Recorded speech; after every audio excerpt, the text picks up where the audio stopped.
we finished talking about types of charging. So we've seen friction charging, which you mostly see with insulators to transfer charge from one to the other. Contact charging, which you usually see happen between either two conductors or an insulator and a conductor, because charge can transfer more easily to conductors. And then induction charging, which is kind of on the other side of things where you're not making contact directly with the thing that is becoming charged. Now, eventually, to leave a permanent charge on it, you do, but if you're just inducing a charge, which means causing this separation of charge we see into kind of two sides, that polarization is the term we use for that. That is induction charging. If you want to leave that net charge, though, you do have to make contact of some sort or have contact with another conductor like we did with the two spheres together. Coulomb's law, we just started to get more quantitative about things. It only describes the force between point charges, and so we'll have to be careful when we talk about other types of charge distributions, although we mainly talk about ones similar to point charges in here. And we compared it to the gravitational force and saw that it is unbelievably stronger than the gravitational force. The only reason that we don't all get ripped apart or squished together into nothingness is that things are largely neutral on a macro scale. And so those forces tend to balance each other out, resulting in a very small net force in comparison to gravitational forces and other everyday forces.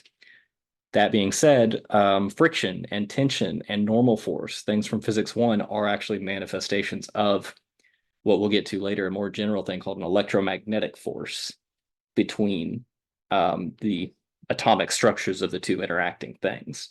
So it is more prevalent than we think. But all right.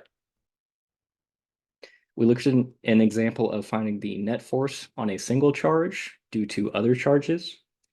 We first started with along the same line. Now we're going to look at a slightly more complicated case. But this is going to be very much like physics 1. Essentially, the analog here is going to be if you can find, given enough information at least, if you can find the net force on a block that's being pulled by two ropes, that is basically the equivalent of what we're about to do. So don't let the fact that it's charged objects scare you into thinking this is a brand new thing that you've never seen before. The only new thing is the form of this force, meaning that it's found using Coulomb's law, and that you have to account for whether charges attract or repel. Everything else is basically physics 1. So I'm still finding the net force on charge Q1. I'm going to call to the right my positive X direction, upward my positive Y. All right, so let's think about the force charge Q2 exerts on Q1. Will it attract or repel it? Attract. It'll attract. So charge Q1 will feel a force towards Q2. That's the force charge 2 exerts on charge 1. Okay, and what about charge 3?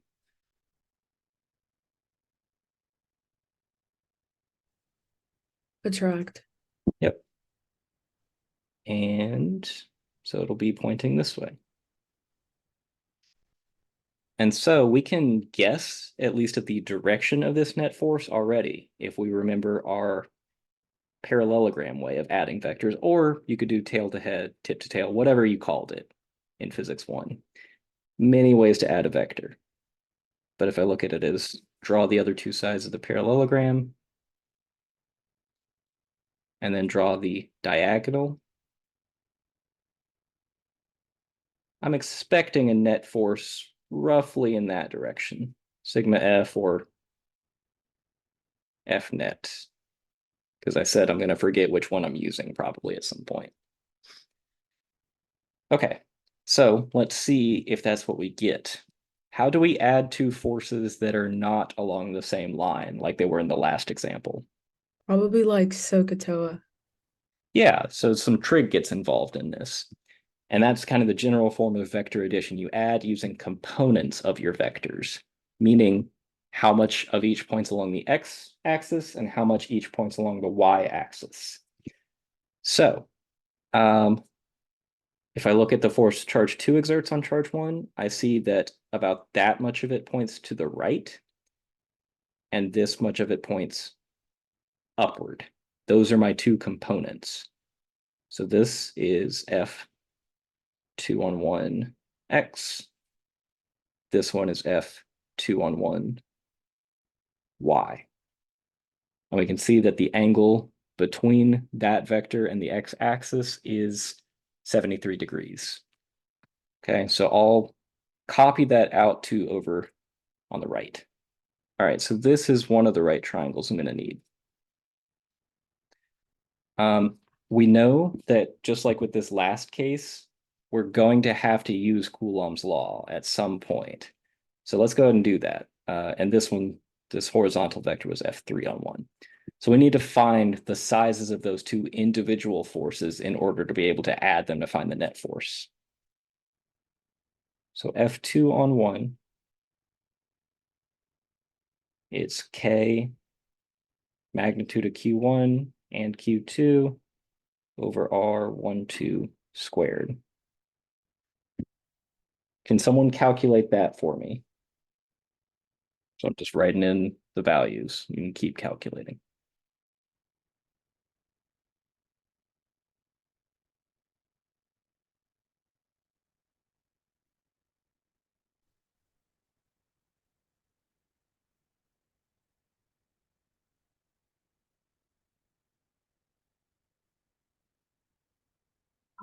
Professor, I actually have a question.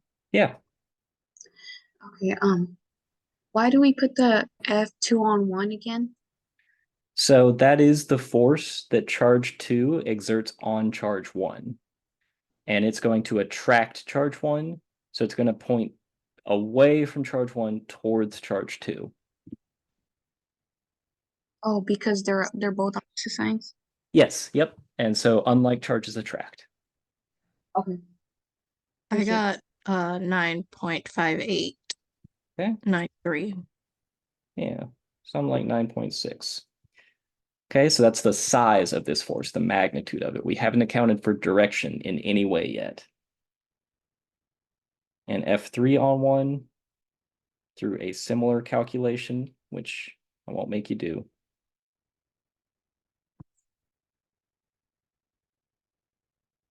is 18. Just make sure you can do it when the time comes.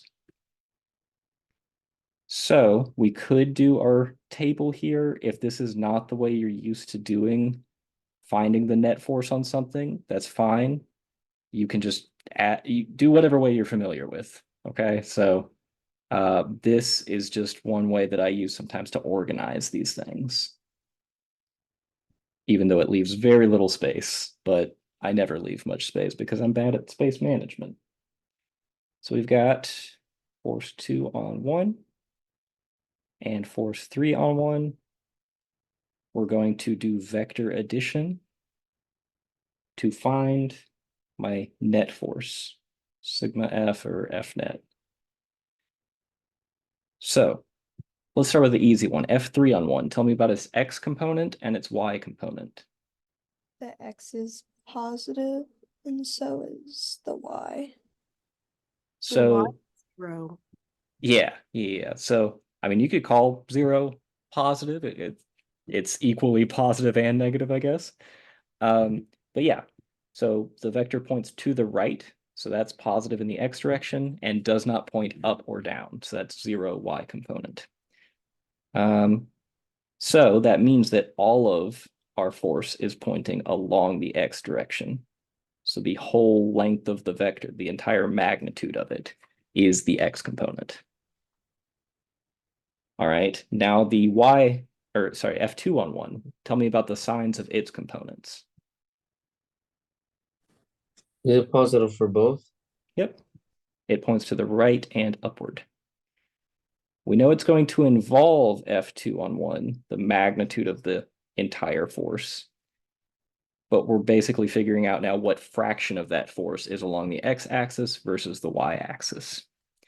So how can we find the x component of that force? So I'm looking at this x component up here now. Is it opposite or adjacent that 73-degree angle? It's adjacent. Yeah. So, all right, quick refresher here. Adjacent is the side that's touching the angle, unless it's the hypotenuse, the long side, because that also touches the angle. Opposite is the side you have to go across to from the 73-degree or whatever angle. And then we can say, all right, you could set up SOHCAHTOA, sine is opposite over hypotenuse, cosine is adjacent over hypotenuse.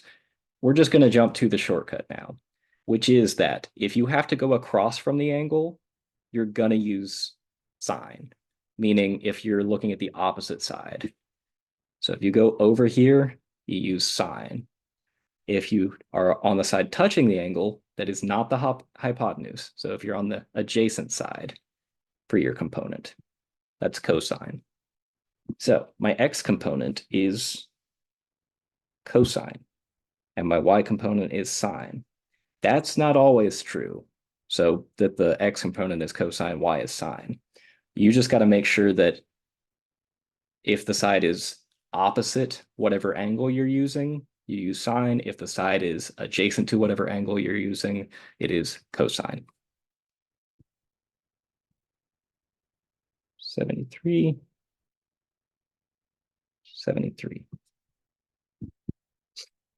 Okay. And so what do I do with this information? I've found how much each force points along the x-axis, how much they each point along the y-axis. How do I find the net force components? You add them together. Yeah. So we could think of that as adding down both columns. Or again, if you don't like this table structure, that's totally fine.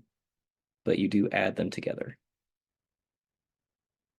So F2 on 1 cosine 73 plus F3 on 1 is our net x component. Our net y component is just F2 on 1 sine of 73. Okay, if we take that and use our values for F2 on 1 and F3 on 1, which were 9.6 and 18 newtons, this will come out to equal, so this is the net force in the x direction. It will come out to equal 20.8 newtons. And this one will come out to equal, and this is the net force in the y direction, 9.2 newtons. And on my picture, what that's saying is this red vector, my x component of my F2 on 1, added to this gives my overall x component for my net force vector, which that looks right geometrically. I add those two, the blue and the red together, I get the green length. And if I add the vertical, the y components of both, which ends up just being the y component of F2 on 1, I get my overall vertical component for my net force. So this is net force in the y, and this overall length ends up being the net force in the x direction. Okay, so how can we find the overall magnitude of the net force from those x and y components?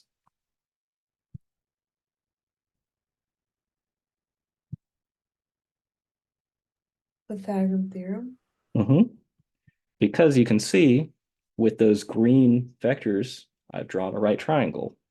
Okay, this is all old news, hopefully, but just making sure it's familiar again. And we're going to find this angle theta in a second as well. So the net force is square root of our x component squared plus our, let's see if I have another battery, y component squared.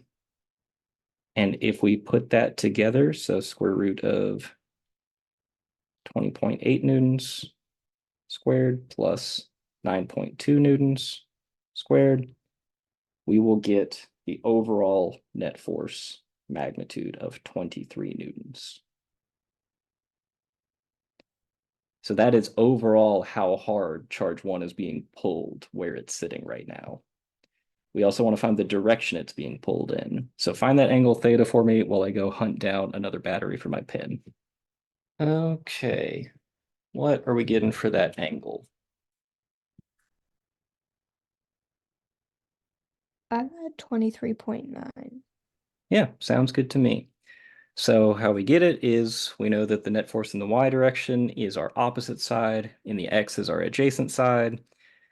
So tangent of theta equals opposite over adjacent. That means we can get theta from the inverse tangent of opposite over adjacent, or inverse tangent of 9.2 over 20.8 newtons. So that'll be 24 degrees. My rounding system for this is completely arbitrary. So your answer is as good as mine as far as number of decimals, number of sig figs. Okay, any questions on that one? I have a question. Yeah. Does it matter, like, since we can do it either way, does it matter that like our numbers that we got are a little bit different between the two? Between which two Do you things? need to do the first step to do the second step? Or like Um, the part that we did, the K, Q, like absolute value of Q1, Q2, yeah, that so that part. that part you do need to do because that's what tells you what to put for these. Okay. Yeah, so these are what go down here into those Okay. components. All right. So we are going to take this idea that charges exert forces on each other and talk about it in a slightly more abstract way, but it's slightly more useful. The reason it's more useful is you start to think about, okay, I've got charge Q1 that we've been finding the net force on. Say we did that, but we had to find the net force on it due to 1,000 other charges. That would be the worst day of your life if it took only a day to do that. So we will come to essentially charged objects that can be thought of as more or less 1,000 or 1,000,000 or 1,000,000,000 individual charges put together in a certain way. So a charged sphere, a charged cube, a charged other shapes that aren't just a collection of point charges. And so we don't want to, for any old charge Q1, have to recalculate that net force every single time. So what I mean is say, all right, now I know my net force on charge Q1 after that full day of calculation for all those other 1,000 charges. But then someone says, okay, but what is the force if we put in a different charge than charge Q1 right there? And that's when you'd probably go out back and so anyway, we don't want to do it that way. So we come up with this idea of an electric field that ends up being a property of that charged object, that collection of those thousands or millions of charges, so that we never have to recalculate once we know that electric field.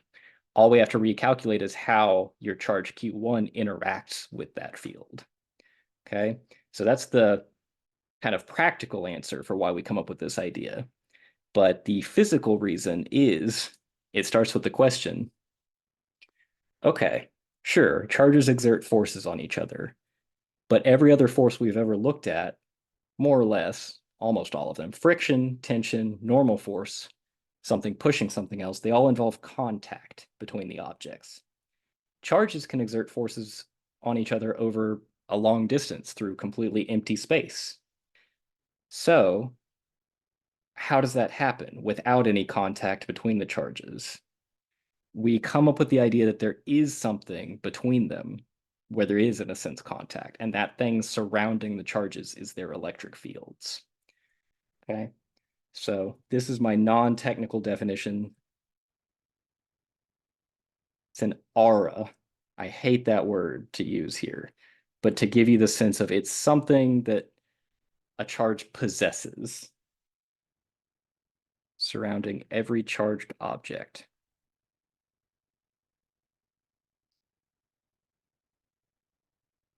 That extends through space.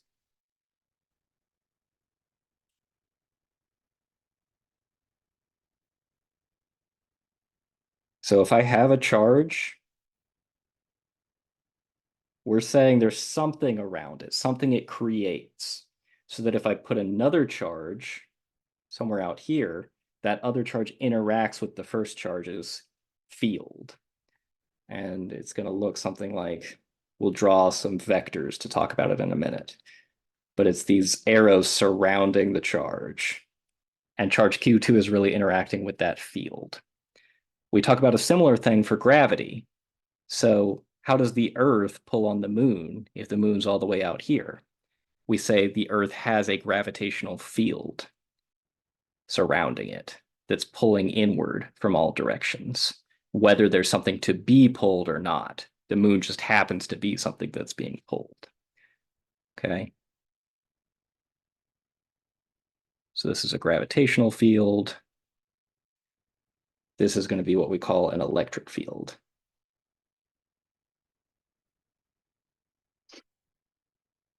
Okay, so I want to give you an analogy and then come back to this thing of a test charge. I'll talk first about a temperature field, which is a little bit simpler because it's an example of what's called a scalar field, where we only use numbers, not vectors, to describe it. So you go to the pool. It's an outdoor pool, but it's got a heater. Maybe it's a cold day, so you want to see if the heater has warmed the pool up. What do? Stick your toe in. Yeah, you dip your toe in. And if you do that right by the heater, you'll probably find that it's warm there. You might say, okay, it feels like 80 degrees. That's nice. But you probably don't trust that to say that that is the temperature of the entire pool, especially if they just turned the heater on. So you might come around to the far end, dip your toe in, and you'll find there that it's maybe 40 degrees. Okay, so there's a change in temperature across this pool. And if you were really neurotic about this, you were a physicist, you might want to know, can I measure the temperature at every point in space around this heater by dipping my toe in the water? Eventually, you'll come up with a sense of what the temperature is at every point. That is your temperature field, the set of all those temperature values. You might find that it's 80 along that dotted line I drew, and then 70 along the next dotted line, which I'll draw in a second. It's 70 along that, and so on and so forth until you eventually get to that 40 degree, what we call contour. Okay, so this temperature field is something that's created by the heater.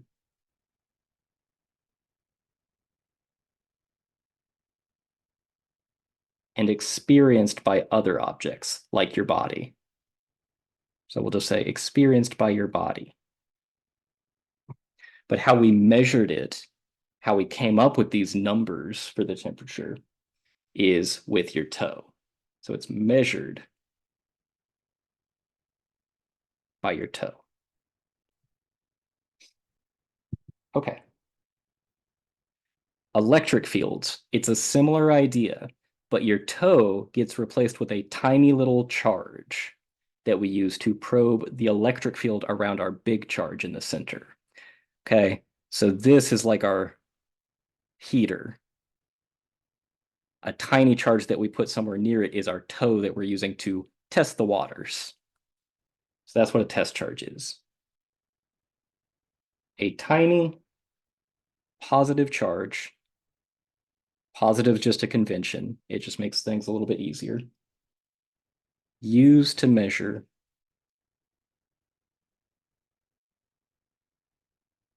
the strength of a charged object's electric field.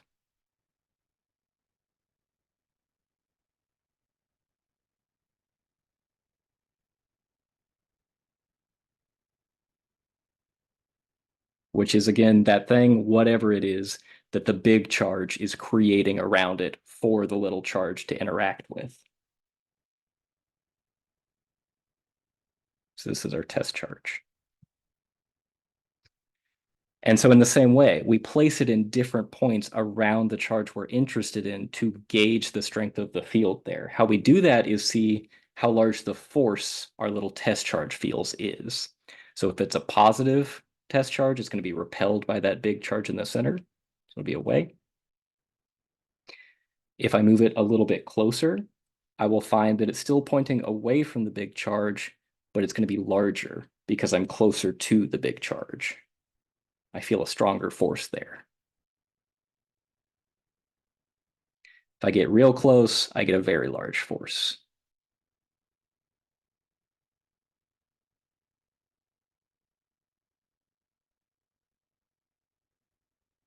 Okay, so the test charge is just our way of probing this electric field, seeing what it's like. Once we do that, we no longer need the test charge. So we throw it out. Just like with your toe, I mean, you don't throw your toe out, but you take it out of the pool and you say, okay, I have a sense of the temperature field around the heater now. I do not need to continue using my toe to test it. I'm ready to throw my whole body in, some other distribution of charge into this field. That's the idea. So the test charge is just a tool to measure. And so that's how we come up with the definition math-wise of the electric field is, okay, I know what happens to that test charge. Now I want to get rid of the test charge in the sense of coming up with a quantity that doesn't depend on it. So that's how we define our electric field. Let's say if our little test charge, say it has a size Q0, experiences a force somewhere in the field of the big charge, we take that force and divide it by the size of that test charge. And that's what we call the electric field of the big charge.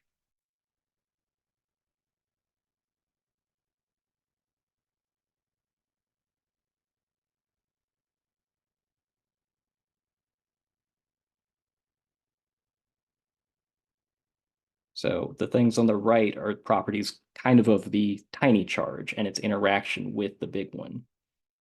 But the thing on the left is exclusively a property of that big charge that we're interested in the electric field of. It's similar to probing the gravitational field by just dropping a rock and seeing how fast it falls.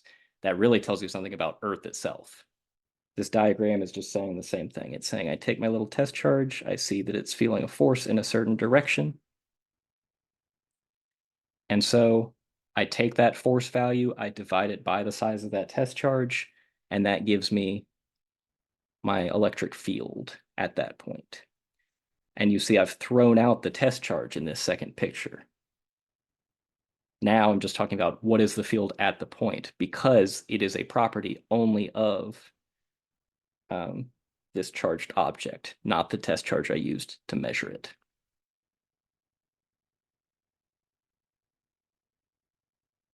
Just like the temperature in the pool is not a property of your toe, you just used your toe to measure it. It's only a property of the heater.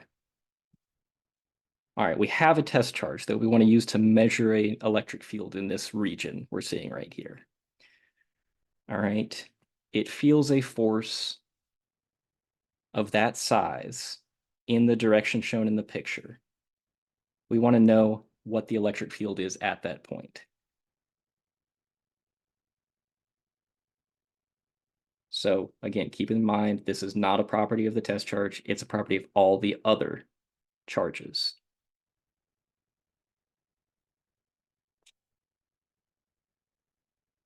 We just apply that definition of the electric field. Use that force value.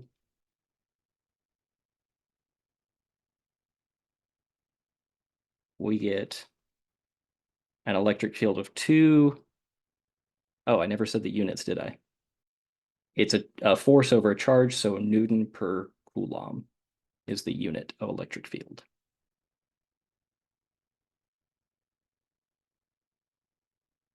All right, so pretty easy. The direction is going to be the same as that force.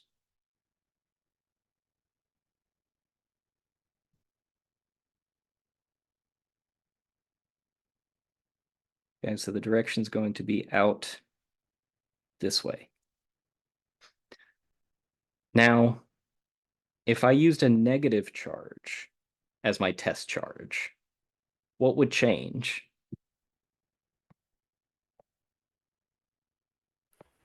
Would it be the direction? The direction of what? The ending electrical field? Is the electric field a property of the test charge? No, it's of the object. Yeah, of everything else around it. So should it really change if I change what charge I'm using to measure it? No. No. What does change, though, is the force direction. So if I had put a negative charge here, it would experience, so say I had a negative here, it would experience a force in the opposite direction to this positive test charge I used.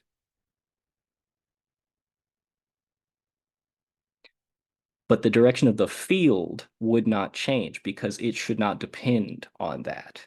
It's supposed to be, at least by assumption, a property of all the surrounding stuff. That does actually work out because say Q0 was negative, say it had a negative charge value, then we would have, okay, negative down here, but the force is also negative. It's swapped. It points the other direction.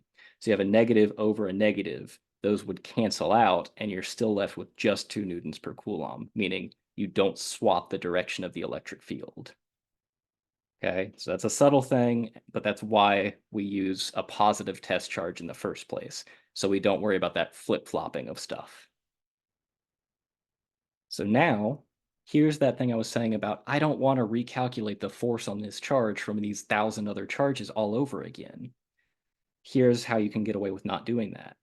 If someone has done the work for you of measuring the electric field just once, in our case, that means coming up with an equation for the electric field of a group of charges, you can find the force another charge experiences when placed in that field very easily.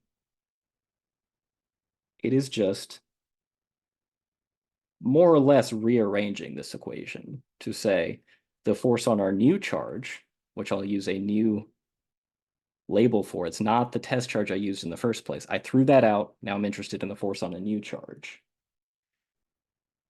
Is going to be the size of that new charge times the electric field I've already measured. So this is a different charge. Or let's say a new charge. I like that wording better. In the electric field we've already measured. And that field should not change when we bring this new charge in because it's a property of the surrounding charges, not the charge we're putting at this point we're interested in. Okay, so if I multiply that through, that's going to be my new charge value times what? 2. 2. See? 2 newtons per coulomb. So we get 36 times 10 to the negative 8 newtons. So let me walk through this process again. The idea is I measured the force on my test charge Q0 when it was placed at that point. I divided that force by Q0 to come up with a value for the electric field at that point. That value should be, by assumption, independent of my test charge now, because I've removed the test charge by dividing by it. So I'm left with something that doesn't depend on what I put at that point, just on what's sitting around that point, so the other charges. Now I throw the test charge out. I bring in a new charge with a different strength to it, different magnitude, put it at the same point the test charge was at. The electric field hasn't changed at that point, but the force experienced by the charge is now a new value. It's this value because that charge interacted more strongly with the surrounding electric field. If we are to like solve one of these problems, will we always be given the value of Q of the new charge? I would say, yeah, 99 times out of 100, charge values are not the things that aren't given, Okay. but there are examples where that can happen. Okay, well, I want y'all to tell me what the force on yet a third charge is. So this is not the test charge, not the charge from part B. This is yet another new charge. If I put it at the point where the test charge was, what force would it feel? I have a question. Yes. For these, are we gonna like, so I know for the K times Q1 times Q2, it's the absolute value. So that one they're gonna be positive. The charges Mhm. when we do the math. But for this one, are we gonna use the like the negative or the positive charge that they give us, or are we gonna change that into an absolute value as well for the Q for the charge? I think the best way to do it, you can do it.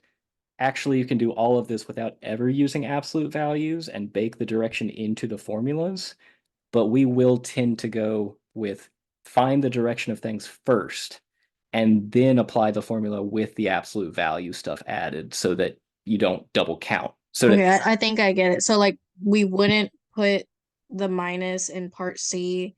We would just do that till the end to account for the direction it's going in. you could do it either way. You know what? Since you brought that up, I'll show you both ways when we do this. Okay. Yeah. All right. So what value, what magnitude of force are we getting?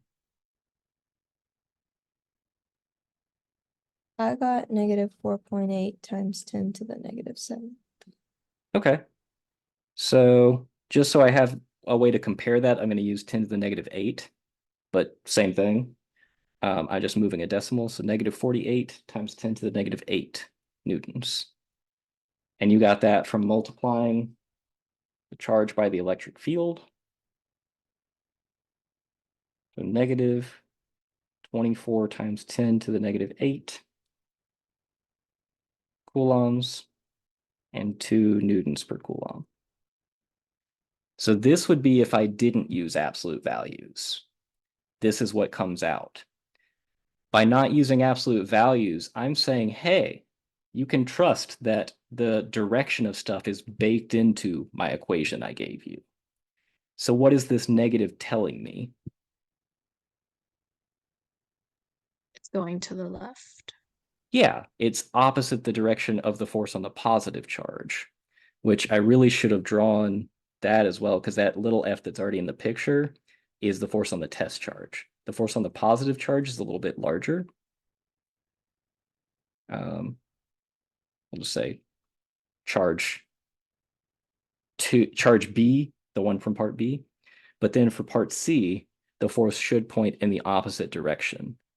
And so I'll amend this one to say, if I put a negative charge there, it should feel a force in the opposite direction. So that's on the charge from part C. So that's the way where I'm saying I'm baking direction into my formula. Now say I used absolute value. That means, hey, don't worry about direction at all as far as this equation tells you, but it's not going to tell you a thing about direction. You have to reason that out for yourself. And that's more the approach I took with Coulomb's law. In that case, you would do, well, the absolute value of your charge, I'll just skip that step. So 24 times 10 to the negative 8 coulombs. 2, and we get the same magnitude, but we got to double check ourselves on the direction. And how I would do that is say, if my positive charges that I've been putting at that point are feeling a force in one direction, my negative charges should feel a force in the opposite direction, just based on what we've already seen of like repels and unlike attracts. So I would add kind of the qualifier in the direction opposite the force on positive charges. So these are kind of two different ways of approaching this. Does that answer the question from before? Yes, thank you. And I think as I move forward, yeah, when I start coming up with formulas for electric fields, we will kind of take the second approach anyway. So probably I should have just gone with that in the first place, to be completely honest. All right, So let's try another example. We have an isolated point charge.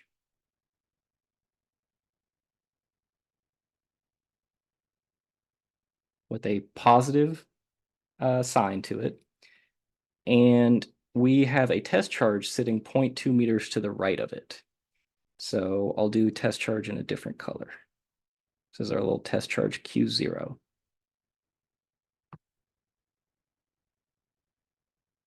It is 0.2 meters to the right. We want to find the electric field. So how can I find the size of the electric field where the test charge is? Could we use the force it exerts on it and the equation for an electric field to find the size of the point charge? That's exactly it. We know the force the test charge will feel. That comes from Coulomb's law. Then the electric field at that point comes from taking that force and dividing it by the size of our charge. So we'll start with the force our test charge feels. Give that a little label. Force on test charge. This will be K, magnitude of our charge we're interested in, magnitude of our test charge over the square of the distance between them. I just gave the wrong value here. That's what it is. This is 0.8 times 10 to the negative 6. All right, so I can calculate that force. It'll be my 8.99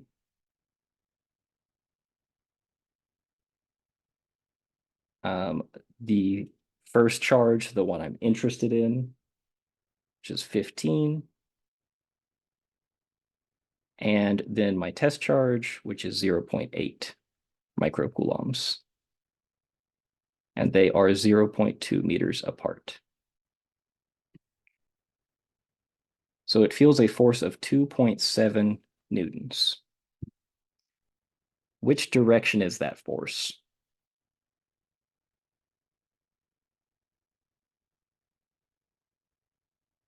Positive because it says it's going to the right.